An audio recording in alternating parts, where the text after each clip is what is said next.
Blog Talk Radio. Good morning, everyone. This is Laurie Smith on Blog Talk Radio. It is 6 o'clock here in the morning, Wednesday morning, May the 4th. I'm glad to be here. This is One Child Abuse Survivor to Another. We're on for 30 minutes. It's a live internet streaming radio broadcast from blogtalkradio.com. And I did put the link into the chat room there for what we're talking about this week, last week, and last couple of weeks, actually. Looking at a group of web pages called Joy to You and Me from Robert Burney, and Burney, and it's some good information. He's a codependency counselor, like therapist, and he's written a book, and he's got some good information there. So thanks for tuning in. I appreciate everybody who's catching the show. And I'm not a counselor, therapist. I'm just a private citizen saying do my shows. I say this on every show. I just want to be another voice out here talking about this stuff and to be a bit of a support, and a resource for people who are struggling and, may have been abused as children and not know, that there's so much information out there, and really just encourage people to keep going, and this is a healing journey, right? So you have to listen at your own discretion. I'm talking about use. It's a very sensitive subject, and, you have to know what's good for you to listen to, right? It's ultimately your decision. You make the right decision for yourself, and because the information like this, abuse topics and whatnot, can bother people, so you have to know what's good for you to listen to. Ultimately, it is your choice. And young people under the age of 18, I just ask that you have someone listen to the show with you, an adult who's older, who can help you make the decision whether you should be listening, because there's a lot of adult content on my shows. So I think that young people should be protected at all times. I'm the Canada Regional Director for Dreamcast for Abused Children, and we're standing up to fight to save children's lives and to protect children. And so it's very important to me that anyone under the age of 18 would ask somebody who's older to listen to the show with them if they're going to listen, and have them help them decide and make the decision whether they should be listening, because age appropriately, some of the material on my show is really, it's mature material for adults, right? So it's not necessarily for children. And the thing is I'm all about stopping child abuse, but it's a lot of adult material. So please have someone older listen to the show with you, and then they can help you make a decision whether you should be listening to it age appropriately, right? Thanks, everybody, for being here. I appreciate it. We're going to get right into this article. Yesterday we left off just talking about what Robert Burney was talking about, learning to love ourselves. And this is from http://healing.about.com, and the rest of the link is about a mile long. And so if you go to about.com and you look up healing, and you can look up Robert Burney or Joy to You and Me web pages there. He's got a whole bunch of information here. This is his website, and he's got information mainly about codependency and whatnot. He's a codependency therapist, spiritual teacher, and the author of a book called Codependence: The Dance of Wounded Souls. So it's really good stuff. I'd like to get a hold of his book. He has little excerpts from his book, and I think that his book would be rather interesting to read and helpful, right? But his web pages are good, and there's a lot of good information here for people. And yesterday we were talking about what he said. He said, learning to have internal boundaries is a dynamic process that involves three distinctly different but intimately interconnected spheres of work. And the purpose of the work is to change our ego programming, to change our relationship with ourselves by changing our emotional behavioral defense system into something that works to open us up to receive love, instead of sabotaging ourselves or because of our deep belief that we don't deserve love. So this is all about learning to love ourselves, right? And so he says there's the three spheres are detachment, inner child healing, and grieving. And so he says because codependence is a reactive phenomenon, it is vital to start being able to detach from our own process in order to have some choice in changing our reactions. So he says here we need to start observing ourselves from the witness perspective instead of from the perspective of the judge. And he says we all observe ourselves, have a place of watching ourselves as if from outside or perched somewhere inside, observing our own behavior. Because of our childhoods, we learn to judge ourselves from that witness perspective, the critical parent voice. So that's what he's talking about, and we were talking about that yesterday. And he says the emotional dishonest environments we were raised in taught us that it was not okay to feel our emotions, or that only certain emotions were okay. So we had to learn ways to control our emotions in order to survive. And we adapted the same tools that were used on us, which is guilt, shame, and fear, and saw in the role modeling of our parents how they reacted to life from shame and fear. This is if, for this is kind of his story, what he's talking about, having parents who taught us these behaviors, right? And so this works for me because this is my issue, and it was my parents were my main abusers, especially my mother. But both of my parents were my abusers, right? So whoever your abuser was, right, that would cause you to feel any kind of shame or guilt or, fear, right? So he says this is where the critical parent gets born, and its purpose is to try to keep our emotions and behavior under some sort of control so that we can get our survival needs met. So this is where we left off yesterday. And he says, so the first boundary that we need to start setting internally is with the wounded, dysfunctionally programmed part of our own mind. And we need to start saying no to the inner voices that are shaming and judgmental. And the disease comes from a black and white, right and wrong perspective. It speaks in absolutes. For instance, quote unquote, you always screw up, you will never be a success. He says these are lies, and we don't always screw up. We may never be a success according to our parents or society's dysfunctional definition of success, but that is because our heart and soul do not resonate with those definitions. So that kind of success would be a betrayal of ourselves, and we need to consciously change our definitions so that we can stop judging ourselves against someone else's screwed up value system. I like what he has to say here. Definitely. This is so, to me, makes total sense. I spend a lot of time thinking about this. Am I a success only by what the world thinks that I'm success? You know what I mean? Like I don't have any property. I don't have any investments.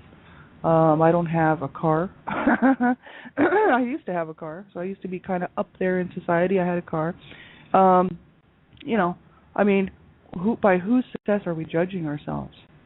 Like, this is the real question. I think a lot of times people will spend their lives miserable because they're trying to judge their own success in life based on what the world's value system is. And if you're going to do that, you'll end up miserably unhappy, because the world's value systems is all about, if you're not rich, you're just a loser. If you don't have a house, you're a loser. If you don't have property in the Bahamas, you're a loser. And so I don't see it. For me, I was born into a family that was $2 over the poverty line, and that's the truth, because we couldn't receive any social assistance because we were $2. My parents were $2 over the poverty line, so we were pretty poor. There was 7 children total, and my parents didn't have a lot of money, but they did. My dad worked. He was. I have to give him that. He did work, and he did try to put food on the table, and he did a good job of really.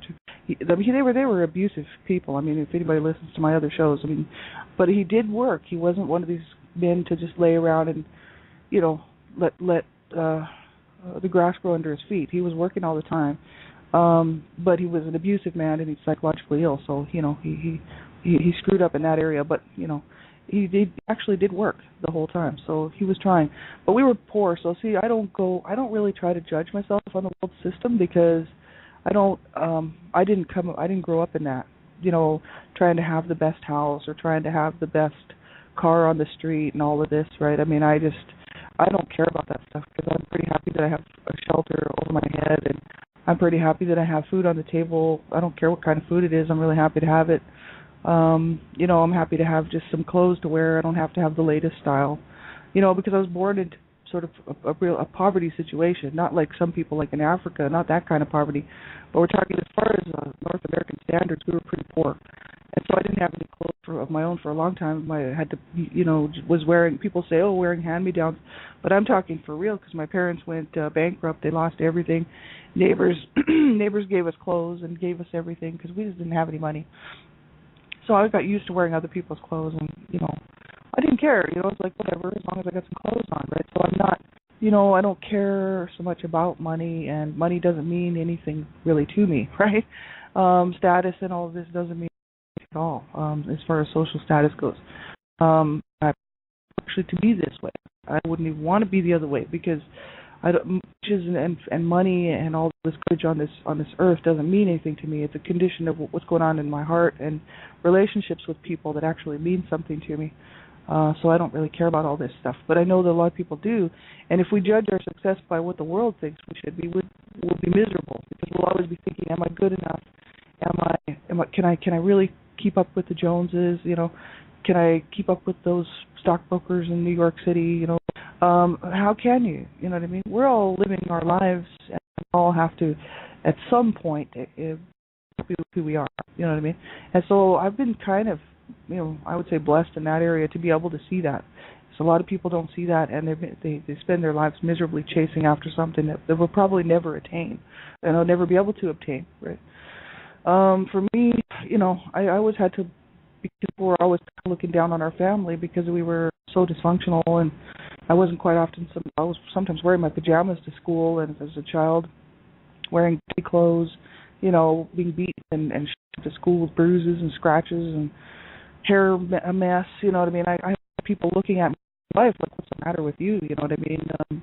I did develop a bit of an issue that people were watching me, people were disapproving of me, and my own parents were disapproving of me, so I have always had a little bit of a feeling that I never really quite measured up, never really quite measured up to anything. And just this internal, like we're talking about here, we have to really change that, because those people had no idea what I was going through. They were just looking down on me, judging me for, and these were kids, right? And kids can be very judgmental, and they don't understand the situation, So schoolmates and stuff don't always, especially young children, can be quite, just because they don't know. They haven't been on the planet long enough. Their brains aren't capable of even thinking about stuff like that.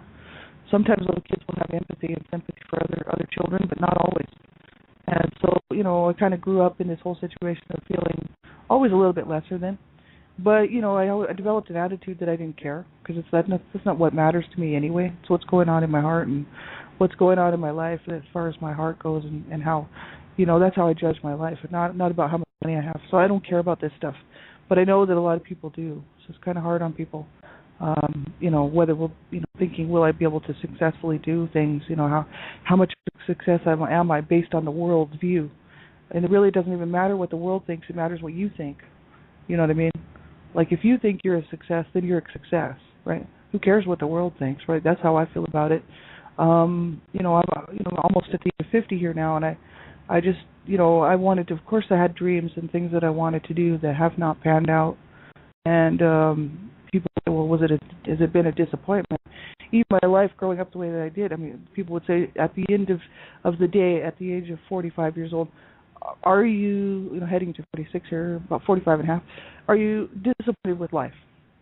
People might ask me that, because you were abused as a child and you had this horrible, beginning, this horrible start, and then, of course, faltered at the rest of it just because, making choices and making some bad choices, and then, kind of just sit down, not doing much.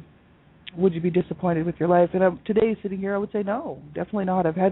Because then that would mean that everybody that I've met in my life that has been awesome and wonderful, relationships that I've had with people and friends, and my sweetheart now for 16 years, it would mean to say that those people didn't matter and that they didn't count. That's what my mother did on her deathbed. Finally told, well, she was always telling me that she didn't want us as children and stuff, but on her deathbed she said she was miserable, she hated this life, nothing mattered to her, and that none of us mattered to her, like none of her family, nothing mattered to her, it was all worthless. And so I thought, man, to me that's, for me to behave this way as at the age of 45 and sit here and say, oh, it was all just useless and worthless, and that's a real shame when people do stuff like that. I've met some awesome people in this world. I've had the best friends in the world a person could ask for, actually, which has been a real blessing to me. Even through my childhood, all the way through my teen years, into my 20s, into my 30s, into my 40s, I've always been blessed with good people in my life other than my family, which is why I don't spend a whole lot of time thinking about my family as far as trying to maintain a relationship with them, because we're all toxic. We all can't be in the same room together, and they're not on a healing journey, so I don't even try, right? And so, for me, my friends have been just such an awesome part of my life. So for me to sit here and say, at the end of the day, has this been a big disappointment? I would say no.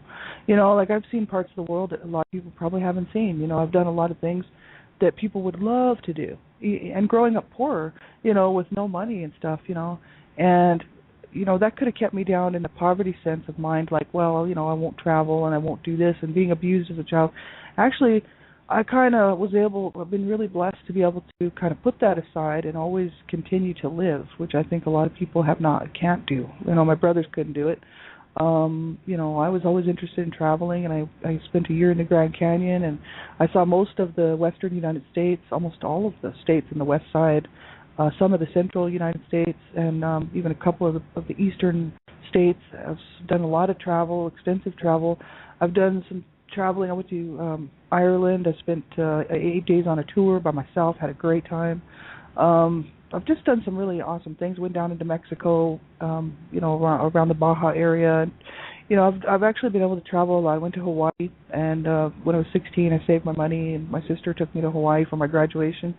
And, because I was working, and I put my money away for my own graduation trip, right? So, because it was, my parents didn't really care one way or another.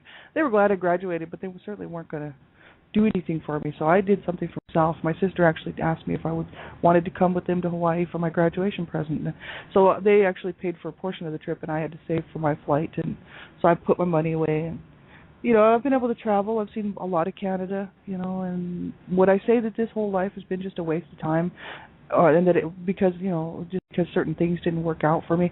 No, definitely not. I look at the good stuff and I try to keep that in mind. I try to remember that I've had some of the most awesome friends in the whole world. And for me to sit there and say that my life was just a worthless mess would be to say that my friends didn't count and my friends didn't matter. And that's really a low blow to my friends, because my friends have played a huge role in my life. And so, they've really made a huge difference in my life. So I would not be able to. So I judge myself based on my own idea of what my success is, not what the world thinks. Whether the world would look at me and say, "Oh, well, aren't you just a loser?" Which I'm sure that some do. I really don't care. They have no idea where I've come from. They have no idea where I've been. They have no idea how hard it's been for me to wake up every day and just try to go with it. Try to go, keep going, right? So really, I think my life has been a huge success because I'm still here. And I'm still working at making my life the best it can be, as well as helping other people. I don't really concentrate too much on, I have to live, right? And I like things. I like books especially, so I spend a lot of money on books and stuff, which I shouldn't be. School, study, I'm always studying and always thinking of, taking courses and doing whatever I can do, right? Never gets me anywhere, but that's okay because it helps my mind, and that's what makes me happy.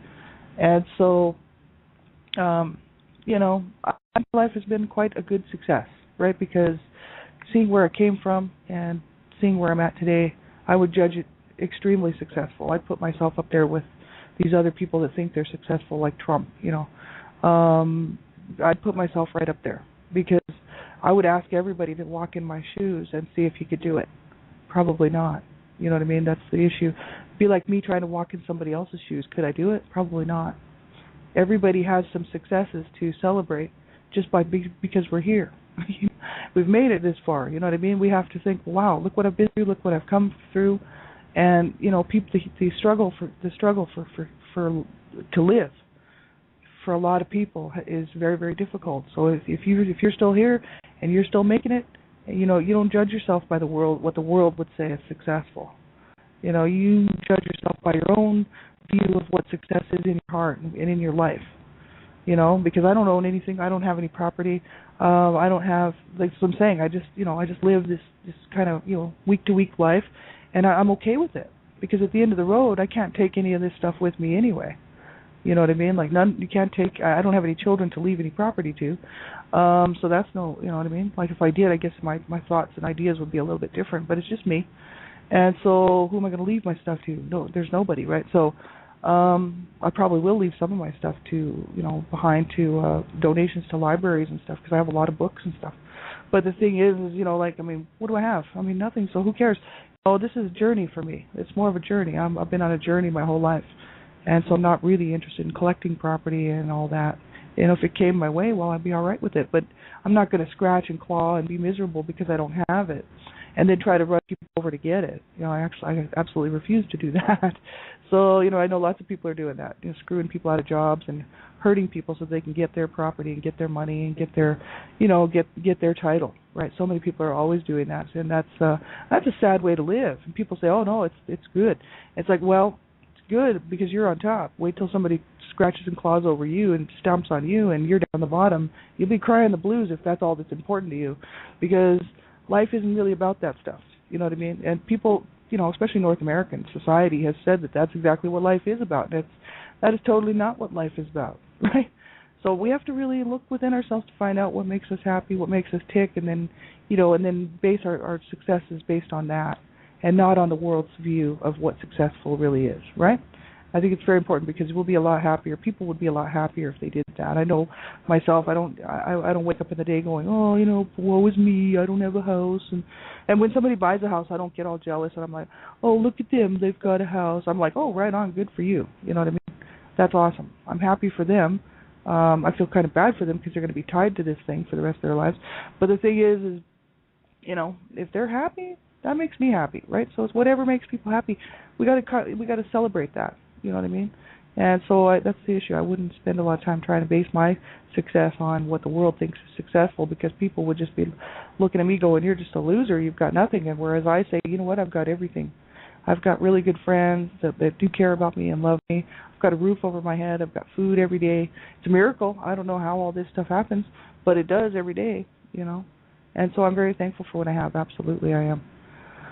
So they said that we learn to relate ourselves and all the parts of ourselves, emotion, sexuality, etc., and life from a critical place of believing that something was wrong with us, and in fear that we would be punished if we didn't do life right. And whatever we are doing or not doing, the disease can always find something to beat us up with. He says, I have 10 things on my to-do list today. I get 9 of them done. The disease does not want me to give myself credit for what I have done, but instead beats me up for the one I didn't get done. And whenever life gets too good, we get uncomfortable, and disease jumps right in with fear and shame messages. The critical parent voice keeps us from relaxing and enjoying life and from loving ourselves. So I think this is interesting what he said here as well, because I know that I do have some of these issues where, I'll have done a million things and it's still not quite good enough. As far as I'm concerned, it's like, well, why couldn't I get that other thing done, or how come I did this? And you know what I mean? I'm kind of critical on myself, and especially when I make a mistake or do something wrong, it's like all of a sudden I'm like, oh man, I'm just like the worst, on the planet. I come down really hard on myself, and I'm starting to learn not to do that, because that all comes from my parents, right? So, I'm trying to learn that, hey, people make mistakes. Everybody makes mistakes, and nobody's perfect. So anybody that comes up to you and tries to pretend that they're just perfect, and, you can't fall for that, right? I mean, everybody's made mistakes in their lifetime. Some people love to make people feel bad about their mistakes, and they love it. They thrive on it, and they will purposely set out to hurt people who have made a mistake. I know people like that. I've run into them. And you know what? I feel sorry for those people, because they're obviously twisted and there's something wrong psychologically with their mind. Everybody makes mistakes, right? And we all have to learn from them. And the thing is like, if the more you can learn from your mistakes, the better off you'll be. I know, because I was abused as a child, when I used to make mistakes, I'd become actually very hostile and angry, because I was thinking, oh my God, it's the end of the world, right? Then I'd be mad. And of course that would turn into internal aggression and internal rage, which would cause me to have a bad day. And of course I'd be cranky with everybody else around me because I made a mistake, and it was the end of the world, right, for me. And so I started to learn that that's ridiculous. Everybody makes mistakes, you know what I mean? And we can't be perfect. So after I started making some huge mistakes, I started to actually realize that. I was like, man, and I started to tell these people, well, nobody's perfect. And, I'll have to learn from this mistake. I'll try really hard to learn from these mistakes that I made. But, that's about all we can do. And it is helpful if you have a good attitude. My attitude was really garbage for a long time, but this last, I'd say 10 years or so, even 15 years, it's been pretty good for me, because I'm learning how to accept the fact that I will make mistakes, and I'll probably make some more. That's the thing, right? I'm actually giving myself permission to make some more mistakes, because, we're going to make mistakes in this world. We're going to make mistakes in our lives, and we're going to make mistakes at work. We're going to make mistakes at home. We're going to make mistakes. That's all there is to it. There's no perfect person on the planet walking around who doesn't make mistakes. There's a lot of psychologically ill people out there who think that they're perfect. That's a serious issue, but, that's their own, they've got to get their own life straightened out or whatever. But there is a lot of people who walk around thinking that they're perfect and that they don't make mistakes. They will even say that, I don't make mistakes, and blah, blah, blah, right? It's like, okay, buddy, well, I don't know what reality you're living in, but we all know that everybody makes mistakes, so there you go. So I'm getting better with that stuff, right? But, as far as life getting too comfortable, I like what he says here. He says, whenever life gets too good, we get uncomfortable. The disease jumps right in with fear and shame messages when life gets too good. Now, this actually makes total sense to me, and the more I approach 50 years old, the more I actually don't relate, because I guess I'm just getting older, I'm healing, right? When I was younger, even in my 30s, especially my late 20s, I was still wanting to have this lifestyle of suffering, because I had suffered my whole life, and that's all I knew how to do. I knew how to feel bad. I knew how to have hatred in my heart. I knew how to be really pissed off at my parents. I knew how to want to not want, but just to be part of that, because that's how I grew up. So that was my lifestyle, was to be suffering, whether it's physically, emotionally, psychologically, whatever. And that when you spend your whole life doing that, that's a lifestyle, right? So my lifestyle was a suffering lifestyle, and all of it was in agony and suffering and all this. But so as a teenager, I was seeking all the time sort of life-threatening activities, things that would almost keep it like a high, right? Kind of like a high, right? Because I was doing things up until the age of 21. I was always looking to be high, and so everything I did was a high-risk activity. You know what I mean? Pretty much. And so, I almost couldn't let myself be comfortable. I almost couldn't let myself try to relax.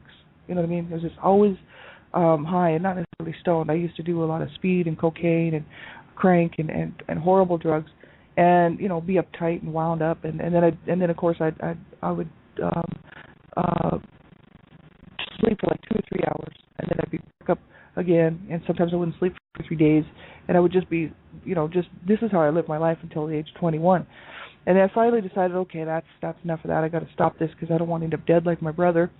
So I got off the drugs, which was great, and then I started to work on straightening up my life. But I had a hard time allowing myself to be comfortable. And even today, when life gets too good, it's like people, it's a strange situation, because most people would say, that's great, things are going really well for you.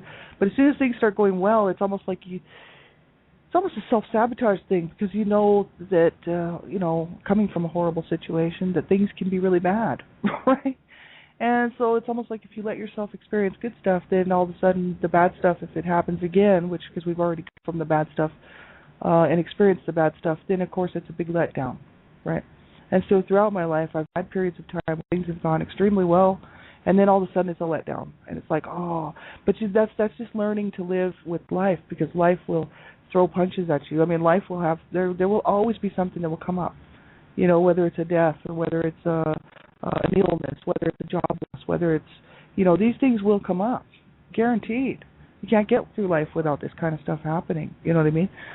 So we have to learn how to adapt and how to enjoy those good times when we have them, and learn how. And that's what I'm really learning. Which is funny that it took me to into my 40s to try to do this, but I realized that, hey, I need to relax, man. I do need to, try to enjoy myself. You know what I mean? And try to, find out what I really want to do, and then go for it. You know what I mean? And so I've done that especially the last, I don't know, 10 years. But I've kind of done that periodically throughout my life. Like I went to cooking school just because I wanted to.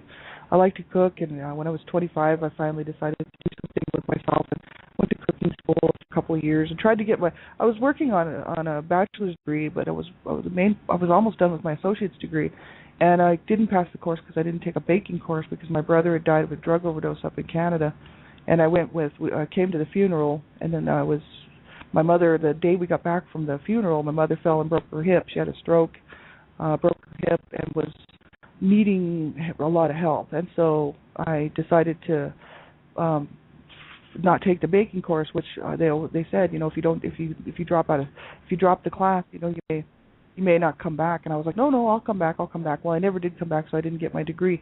But I did learn how to cook, which was great, because that gave me a lot of skills, and it gave me a new sense of, hey, I love this. And I actually used to love to cook, and I still do. I just can't physically do it anymore. I can't stand on my feet all day like that anymore, and can't lift those 120-pound boxes anymore, right? So my body's just not able to do it anymore. But I used to love to do it, and it was a lot of fun, and it did give me a lot of pleasure to be able to do that. So we have to find something in life that we want to do, and then go for it. You know what I mean? And do the best job we can to enjoy it, right? And that's part of loving ourselves, just treating ourselves right. We have about a minute left, so we'll finish this up tomorrow, and we'll take another look at the rest of this. I hope you guys have a great day. Take good care of yourselves, and this website's got all kinds of great information on there. I hope everybody will check it out. Joy to you and me from Robert Burney and healing.about.com, and it's great stuff. So we'll be back on tomorrow morning. I'll be back on tonight on my show, as well as Dreamcatchers Talk Radio here tonight. And then tomorrow morning, One Child to Be Survivor, to another, same time, same place. So take good care, everybody. Thanks for being here, and I appreciate it. If you need any more information that I might have, of resources or info that I might have about anything, let me know. And otherwise, we'll talk to you again tomorrow. Bye-bye.